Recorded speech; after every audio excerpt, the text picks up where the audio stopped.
Hi friends, இன்றைக்கி நம்ம பார்க்க போகிறது ப்ராபிலிட்டியில் ப்ராப்ளம்ஸ். இந்த வீடியோ போகிறதுக்கு முன்னாடி நம்மளோட சேனல் உங்களுக்கு பிடிச்சிருந்துச்சுன்னா லைக் பண்ணுங்கள், கமெண்ட் பண்ணுங்கள், ஷேர் பண்ணுங்கள், மறக்காமல் சப்ஸ்கிரைப் பண்ணுங்கள். இப்போ நான் உங்களுக்கு காம்பவுண்ட் ப்ராபிலிட்டியில் இப்படி 2 ப்ராப்ளம் போடணும் அப்படின்னு சொல்லிட்டு சொல்கிறேன். இதில் என்ன ப்ராப்ளம் அப்படின்னு பார்த்தீங்கன்னா, find the probability of drawing two aces in succession from a pack of 52 cards. So என்ன probability of drawing two aces வந்து நம்மளுக்கு என்ன வேணும். ஃபஸ்ட்டு நான் என்ன பண்ணுறேன்னா, probability of drawing an ace அந்த ஃபஸ்ட்டு ட்ரையல் என்ன அப்படின்னு சொல்லிட்டு நான் ஃபஸ்ட்டு எழுதிக்கணும். இப்போ என்ன வரும்னா, ஃபஸ்ட்டு ட்ரையல் எழுதுனா என்ன வரும், மொத்தம் 52 கார்ட்ஸ் இருக்குது. அதில் என்ன பண்ணுறோம் அப்படின்னா, ஆஸோடைய ப்ராபிலிட்டி என்ன அப்படின்னு பார்க்க போகிறோம். அப்போ ஃபஸ்ட்டு வந்து பி ஆஃப் ஏன்னு எடுத்துக்கிறேன். மொத்தம் 4 ஆஸ் இருக்கும். ஸோ 4/52 அப்படின்னு சொல்லிட்டு வரும். இது ஃபஸ்ட்டு ட்ரையலில் என்ன அப்படின்னு நான் எடுத்தது 52ல் 4. அடுத்தது இன்னொரு ஆஷ் நான் என்ன பண்ணுறேன்னா, செகண்ட் ட்ரையலில் நான் எடுக்கிறேன். அப்போ என்ன வரும்னா, இதையே நம்ம ரெடியூஸ் பண்ணி எழுதணும். இதை எப்படி எழுதணும்னா, பி ஆஃப் ஏவை அடுத்த டைம் எழுதும்போது பி ஆஃப் பி/ஏ அப்படின்ட்டு நம்ம எழுதுகிறோம். ஃபஸ்ட்டு ட்ரையல்லேருந்து நம்ம என்ன பண்ணுறோம், அடுத்தது செகண்ட் ட்ரையல் இது பண்ண போகிறோம். அப்போ அதுலேருந்து ஒன்று எடுக்கும்போது இது 3ன்னு எழுதணும், ஒன்று ரெடியூஸ் பண்ணி எழுதணும், 52வை 51ன்னு தான் எழுதணும். ஸோ இது பி ஆஃப் பி/ஏ 3/51 அப்படின்னு சொல்லிட்டு தான் எழுதணும். ஸோ இதுலேருந்து நம்ம என்ன பண்ணணும், P of AB equal to P of A, P of B/A இந்த ஃபார்முலா போட்டுட்டு P of A என்ன 4/52, P of B by என்ன 3/51. ஸோ இதை சிம்பிளிஃபை பண்ணி எழுதணும். இது ஒன்று. இன்னொன்று வந்து பார்த்தீங்கன்னா, பால்ஸ் வச்சு சொல்கிறேன். இப்போ என்ன அப்படின்னா, calculate the probability of drawing a white and a black ball. Probability of என்ன, drawing white and a black ball in succession from a turn containing 30 black balls இருக்கு. அதே மாதிரி 20 white balls இருக்கு. 20 white balls இருக்கு. So இதில் என்ன நம்ம calculate பண்ணணும், probability of drawing a white and a black balls from a 30 black balls அதே மாதிரி 20 black ball. இந்த 2 டேட்டாஸ் வந்து மொத்தமாக நம்மளுக்கு என்ன வரும்னா, 20 + 30 வந்து டோட்டலாக நம்மளுக்கு ஓவராலாக என்ன வரும்னா 50 வருது. ஓவராலாக 2 ஆட் பண்ணால் நம்மளுக்கு என்ன வருது, 50 அப்படின்னு சொல்லிட்டு வருது. இதில் ஃபஸ்ட்டு நான் என்ன பண்ண போகிறேன் அப்படின்னா, probability of drawing a white ball என்ன அப்படின்னு சொல்லிட்டு எழுத போகிறேன். அப்போ நம்ம என்ன எழுதுனா, ஒயிட் பால் என்ன எழுத போகிறேன் அப்படின்னா, பி ஆஃப் ஏன்னு எடுத்துகிட்டு மொத்தமாக எவ்வளோ இருக்குது அப்படின்னா 50 இருக்குது. ஸோ இதில் எத்தனை நான் ஃபஸ்ட்டு என்ன ட்ரா பண்ணுறேன்னு சொன்னேன், ட்ராயிங் ஒயிட் பால்னு சொல்கிறேன். ஒயிட் பால் எத்தனை 20 இருக்குது. அப்போ 20/15 போகும். அடுத்தது இதுலேருந்து நான் அடுத்தது என்ன பண்ண போகிறேன், ஃபர்தராக ஒயிட் பால் எடுத்தாச்சு. நான் அடுத்தது என்ன பண்ண போகிறேன்னா, பிளாக் பால் எடுக்க போகிறேன். ஸோ பிளாக் பால் எடுக்கும்போது இதை நான் என்ன பண்ணணும், இதுலேருந்து நான் அடுத்த ட்ரையல் பார்க்குறேன். அப்போ எனக்கு வந்து ரெடியூஸ் பண்ணணும். மொத்தம் 50 இருக்குது. அப்போ எனக்கு என்ன எழுதணும்னா, நான் சொல்லியிருக்கேன் எப்படி எழுதணும்னு, பி ஆஃப் பி/ஏன்னு எழுதணும். 15 போடக்கூடாது, 49 போடணும். ஆனால் இதை 19 எழுதிடக்கூடாது. மொத்தம் நம்மளுக்கு இது எவ்வளோ இருக்குது, பிளாக் பால் எவ்வளோ இருக்குது அப்படின்னு சொல்லி பார்க்கணும். 30 பிளாக் பால். ஸோ 30/49. ஸோ இதுக்கும் டிஃப்ரென்ஸ் தெரியும். இங்கே ஃபஸ்ட்டு ட்ரையல் வச்சு அதே இதில் ஆஸ் தான் ரெண்டுமே. ஆனால் இங்கே வந்து அப்படி கிடையாது. ஒன்று வந்து ஃபஸ்ட்டு ஒயிட் பால் எடுக்கிறோம், அதுக்கப்புறம் தான் பிளாக் பால் எடுக்கிறோம். ஸோ ஒயிட் பாலோட இது வந்து 20, அப்புறம் பிளாக் பால்னு பார்க்கும்போது 30 இருக்குது. அதனால் இது ஒன்று ரெடியூஸ் பண்ணதுனால, கார்டு ஒன்று எடுத்ததுனால, பால்ஸ் எடுத்ததுனால நம்ம 49 போட்டு 13 போடுறோம். ஸோ இதே மாதிரி same formula P of AB is equal to P of A அப்புறம் பி ஆஃப் பி/ஏன்னு போட்டு ரெண்டுத்தையும் சிம்பிளிஃபை பண்ணணும். என்ன பண்ணணும், 20/51 இன்னொன்று 30/49 ஒன்று. ஸோ இதை நம்ம கேன்சல் பண்ணும்போது நம்மளுக்கு என்ன வரும்னா 12/49 அப்படின்னு சொல்லிட்டு வரும். ஏதாவது ஒரு ஜீரோஸை கேன்சல் பண்ணுங்கள். இதை கூட நம்ம கேன்சல் பண்ணிடலாம். ஸோ 12/49 அப்படின்னு சொல்லிட்டு வருது. இது ஒரு ப்ராப்ளம். நெக்ஸ்ட்டு ப்ராப்ளம் என்னன்னு பார்த்தீங்கன்னா, இது வந்து நம்மளுக்கு டிஆர்பி எக்ஸாமில் வந்து பார்த்திங்கன்னா 2 வருஷத்தில் வந்து கேட்டிருக்காங்க. நம்பர்ஸ் மட்டும் மாற்றி கேட்டிருக்காங்க.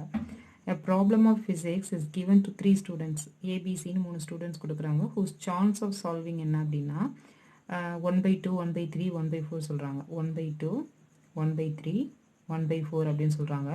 What is the probability that the problem is solved அப்படின்னு கேட்குறாங்க. அதாவது ப்ராப்ளம் வந்து ஃபிசிக்ஸ் ப்ராப்ளம் வந்து 3 ஸ்டூடெண்ட்ஸ் கொடுக்குறாங்க. சான்ஸ் ஆஃப் சால்விங் வந்து 1/2, 1/3, 1/4ன்னு கொடுத்துருக்காங்க. நம்மளுக்கு கொஸ்டின் என்னென்னா, what is the probability that the problem is solved அப்படின்னு கேட்குறாங்க. ஸோ ஃபஸ்ட்டு இது வந்து நம்மளுக்கு கண்டிஷன் என்ன கொடுத்துருக்கதை நான் எழுதிட்டேன். ஸோ இதுலேருந்து நாட் சால்விங் த ப்ராப்ளம் என்ன அப்படின்னு பண்ணணும்.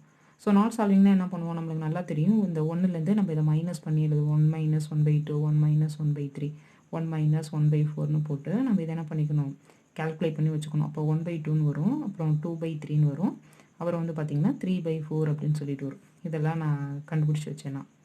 இப்போ இந்த நாட் சால்விங் த ப்ராப்ளம் எல்லாத்தையும் நான் மல்டிப்ளை பண்ணி சிம்பிளிஃபை பண்ணி கால்குலேட் பண்ணி வச்சேன்னா எனக்கு என்ன வரும், சிம்பிளிஃபை பண்ணால் எனக்கு 1/4ன்னு வருது. நாட் சால்விங் த ப்ராப்ளம் வந்து 1/4. இதுலேருந்து நம்மளுக்கு கொஸ்டின் கேட்குறது வந்து what is the probability the problem is solved அப்படின்னு கேட்குறாங்க. அப்போ இது நாட் சால்விங்லேருந்து இந்த நாட் சால்விங்கை 1 - 1/4லேருந்து மைனஸ் பண்ணி எழுதணும். அப்போ என்ன வரும்னா 3/4 அப்படின்னு சொல்லிட்டு வரும். அவ்வளோதான். இது வந்து ரொம்ப இம்பார்ட்டன்ட். நம்மளுக்கு இதை மாதிரி இப்போ மாடல் உள்ளது வந்து கேட்டுக்கிட்டே இருக்கேங்க. இந்த ப்ராப்ளமே வந்து பார்த்திங்கன்னா நம்பர்ஸ் மாட்டே நம்மளுக்கு 2 டைம் மாற்றி கேட்டிருக்காங்க. ஸோ இதை நல்லா பார்த்துக்கணும். இது ஒரு ப்ராப்ளம். 9th ப்ராப்ளம் பார்த்திங்கன்னா 3 காம்பினேஷன் உங்களுக்கு சொல்கிறேன். அதாவது கேர்ள்ஸ் பாய்ஸ் அப்படின்னு சொல்லிட்டு எழுதியிருக்கீங்க. அதாவது 3 groups of children contains 3 girls 1 boy இருக்காங்க. அதுக்கப்புறம் இன்னொரு செட் என்ன கொடுத்துருக்காங்க, 2 girls 2 boys கொடுத்துருக்காங்க, 1 girl கொடுத்துருக்காங்க, அப்புறம் 3 boys கொடுத்துருக்காங்க. இதில் வந்து ரேண்டமாக நம்ம என்ன பண்ணுறோம், 1 child is selected at random from each group. இதான் கொஸ்டின் கொடுத்துருக்காங்க. 1 child is selected at random from each group. இந்த காம்பினேஷன் இருக்குது, கேர்ள்ஸ் பாய்ஸ் உள்ளது வந்து 3 செட்ஸ் கொடுத்துருக்காங்க. இந்த 3 1 child is selected at random from each group. Show that the chance that 3 selected consists of 1 girl 2 boys is 13/32 அப்படின்னு சொல்லிட்டு கொடுத்துருக்காங்க. இதில் என்ன அப்படின்னா நம்ம இந்த 13/32 வருது அப்படின்றத நம்ம ப்ரூஃப் பண்ணுற மாதிரி இந்த இடத்துல என்ன கொடுத்துருக்காங்க, 3 selected consists of 1 girl 2 boys இருக்கணும், அதுதான் 13/32 வருது. அப்போ இந்த காம்பினேஷன் வர மாதிரி நான் சூஸ் பண்ணணும். இந்த காம்பினேஷன் வர மாதிரி நம்ம சூஸ் பண்ணுறோம். ஃபஸ்ட்டு என்ன பண்ணுறேன்னா எனக்கு என்ன வரணும், ஒரு கேர்ள் இருக்கணும் 2 பாய்ஸ் இருக்கிற மாதிரி நான் சூஸ் பண்ணணும். அப்படி சூஸ் பண்ணும்போது என்ன வரும் அப்படின்னா, இப்போ நம்ம எப்படி வேணாலும் எடுத்துக்கலாம். 1 கேர்ள் 2 பாய்ஸ் சூஸ் பண்ணுற மாதிரி எது வேணாலும் எடுத்துக்கலாம். இப்போ நான் ஃபஸ்ட்டு என்ன பண்ண போகிறேன்னா, ஃபஸ்ட்டு இதில் ஒரு கேர்ளு 2 பாய் எடுக்கணும். இப்போ கேர்ளை வந்து ஃபஸ்ட்டு குரூப்லேருந்து எடுத்துக்கிறேன். கேர்ளை வந்து ஃபஸ்ட்டு குரூப்பில் எடுத்துக்கிறேன், ஒரு கேர்ளு. அப்புறம் வந்து பார்க்கும்போது பாய்ஸ் வந்து என்ன கேட்டிருக்காங்க, 2 பாய்ஸ் கேட்குறாங்க கொஸ்டின்ஸில். அப்போ 2 பாய்ஸ் வேணும் அப்படின்னா எனக்கு வந்து செகண்ட் அண்ட் தேர்டு குரூப்பில் எடுத்துக்கிறேன். பாய்ஸ் வந்து என்ன பண்ணிக்கிறேன்னா செகண்ட் அண்ட் தேர்டு குரூப்பில் எடுத்துக்கிறேன். ஃபஸ்ட்டு கண்டிஷன் உங்களுக்கு எழுதியிருக்கேன் பாருங்கள். கேர்ள் வந்து 1, பாய் வந்து செகண்ட் அண்ட் தேர்டில் எடுத்துக்கிறேன். இது ஃபஸ்ட்டுலேருந்து கேர்ளையும் பாய்ஸ் வந்து பார்க்கும்போது செகண்ட் அண்ட் தேர்டில் எடுத்துக்கிறேன். 2 பாய் எடுக்கணும், ஒரு கேர்ள். அப்போ மொத்தமாக 4 இருக்குது, எல்லாத்துலேயும் 4 தான், அதனால் 4 கீழே போட்டுக்கிறேன். இப்போ கேர்ள் வந்து 1 எடுக்கிறேன், ஃபஸ்ட்டு குரூப்லேருந்து ஒரு கேர்ள் எடுத்துறேன். அப்போ என்ன வரும்னா கேர்ள் மொத்தம் எத்தனை இருக்காங்க, 3 இருக்காங்க, அதை நீங்கள் போட்டுக்கணும் 3/4. இப்போ பாய்ஸ் வந்து செகண்ட் அண்ட் தேர்டு குரூப்லேருந்து நான் எடுக்க போகிறேன். அப்போ செகண்ட் அண்ட் தேர்டு குரூப்பில் பாய் என்ன இருக்காங்க, 2 இருக்குது. அப்போ 2/4ன்னு போடணும். பாய் இங்கே என்ன இருக்காங்க, 3/4ன்னு போடணும். இப்போ இதே மாதிரி நான் அடுத்தது எழுதுகிறேன். என்ன வரும், இப்போ நான் என்ன காம்பினேஷன் எடுத்து போகிறேன்னா கேர்ள் வந்து செகண்ட் குரூப்லேருந்து எடுத்துக்கிறேன். கேர்ள் வந்து செகண்ட் குரூப்பில் எடுத்துக்கிறேன். பாய் வந்து பார்க்கும்போது ஃபஸ்ட்டு குரூப்லையும் தேர்டு குரூப்லையும் எடுத்துக்கிறேன். பாய் வந்து ஃபஸ்ட்டு குரூப்லையும் தேர்டு குரூப்லையும் எடுத்துக்கிறேன். கேர்ள் மட்டும் செகண்ட் குரூப் எடுத்துக்கிறேன். நம்ம காம்பினேஷன் எடுத்துக்கிறது தான். அப்போ நான் 3 காம்பினேஷன் வரும் மொத்தமாகவே, அதை தான் நான் உங்களுக்கு இப்படி எழுதி வைக்கிறேன். இப்போ எழுதும்போது என்ன வரும், கேர்ள் வந்து செகண்ட்லேயும் பாய் வந்து ஃபஸ்ட் அண்ட் தேர்ட்லேயும் எடுத்துக்கிறோம். அப்போ எனக்கு என்ன காம்பினேஷன் வரும், இப்போ இதில் பாருங்கள். மொத்தமாக எல்லாமே கீழே 4 தான் வரும், எல்லாமே 4 தான். கீழே எல்லாமே பார்த்தீங்கன்னா 4 தான் வரும், இதில் ஒரு பிரச்சனை இல்லை. ஆனால் வந்து இப்போ இங்கே வந்து கேர்ள் தான் செகண்ட் குரூப் எடுக்கிறேன்னா கேர்ள் என்ன இருக்குது, இங்கே 2 இருக்குது செகண்ட் குரூப்பில். அப்போ நம்ம என்ன பண்ணுவோம், 2/4. பாய் வந்து ஃபஸ்ட் அண்ட் தேர்ட் குரூப்பில் இருக்கிறேன். பாய் இங்கே எத்தனை இருக்காங்க, 1. அப்போ 1/4 பண்ணுவோம். பாயில் வந்து தேர்டு குரூப்பில் என்ன இருக்காங்க, 3. அப்போ 3/4. இதை நம்ம சிம்பிளிஃபை பண்ணணும். அப்போ 2/4ன்னு ஒன்று வருது, அப்புறம் 3/4 வருது, 1/4 எல்லாத்தையும் மல்டிஃபை பண்ணால் என்ன வருது, 3/32ன்னு வரும். அப்புறம் வேறு என்ன காம்பினேஷன் பண்ணலாம், நீங்களே யோசிச்சு பாருங்கள். வேறு என்ன காம்பினேஷன் வரும் அப்படின்னா தேர்டுக்கு இருக்குது. இப்போ வந்து பாய்ஸ் வந்து ஃபஸ்ட் அண்ட் தேர்டு குரூப்பில் எடுத்துட்டோம் ஆல்ரெடி, செகண்ட் அண்ட் தேர்டும் எடுத்தாச்சு. இப்போ நான் என்ன பண்ண போகிறேன்னா பாயை வந்து ஃபஸ்ட் அண்ட் செகண்ட் குரூப்பையும் கேர்ளை வந்து தேர்டு குரூப்லையும் எடுத்துக்கிறேன். இந்த காம்பினேஷன் தான் இல்லை. இங்கே பாருங்கள், கேர்ள் 1 2 3 வந்துருச்சு. பாய்ஸ் வந்து பார்க்கும்போது 1 2 2 3 3 1 காம்பினேஷன் வந்துருச்சு. அப்போ 3மே எடுத்தாச்சு. இப்போ இதில் நான் பார்க்கும்போது என்ன வரும், கீழே வந்து 4 எல்லாத்துக்குமே வரும், 4 எல்லாத்துக்குமே கீழே வரும். ஸோ ஃபஸ்ட்டு பாய் 1 2 3 இருக்கா, பாய் 1க்கு பார்க்குறேன். பாய் ஃபஸ்ட்டு இதுலேருந்து எடுக்கும்போது எத்தனை 1 தான் இருக்காங்க, அப்போ 1/4. பாய் 2ல் எடுக்கிறேன், 2 பேர் இருக்காங்க. கேர்ள் வந்து தேர்டு குரூப்பில் 1 இருக்காங்க, 1. அப்போ 1/4 2/4 1/4ன்னு போட்டால் நமக்கு என்ன வருது, 1/32 வருது. ஸோ இப்போ இதில் நம்ம என்ன பண்ணோம் அப்படின்னா லாஸ்ட் என்ன சொல்கிறாங்க 13/32 நம்மளுக்கு வரணும். அதாவது ஒரு கேர்ளு 2 பாய்ஸ் உள்ள காம்பினேஷன் உள்ளது நம்மளுக்கு வந்து 13/32 வரும். அதாவது மியூச்சுவலி எக்ஸ்க்ளூசிவ் தான். எல்லாத்தையும் ஆட் பண்ணிடணும். 9/32, 3/32, 1/32 எல்லாத்தையும் ஆட் பண்ணணும். அதான் மியூச்சுவலி எக்ஸ்க்ளூசிவ் உள்ளது தான். அப்போ நம்ம எல்லாத்தையும் ஆட் பண்ணினா என்ன வரும்னா 13/32 அப்படின்னு சொல்லிட்டு வரும். ஸோ இதை மாதிரி உள்ளது நம்மளுக்கு கேட்கலாம். நெக்ஸ்ட் ப்ராப்ளம் எங்கே உங்களுக்கு நான் ஒர்க் அவுட் பண்ணியிருக்கேன். என்னென்னா 6 கார்டு நான் எடுக்கிறேன். 52 கார்ட்ஸில் 6 கார்ட்ஸ் எடுக்கிறேன். அதில் 3 வந்து ரெட்டாக இருக்கணும், 3 வந்து பிளாக்காக இருக்கணும்.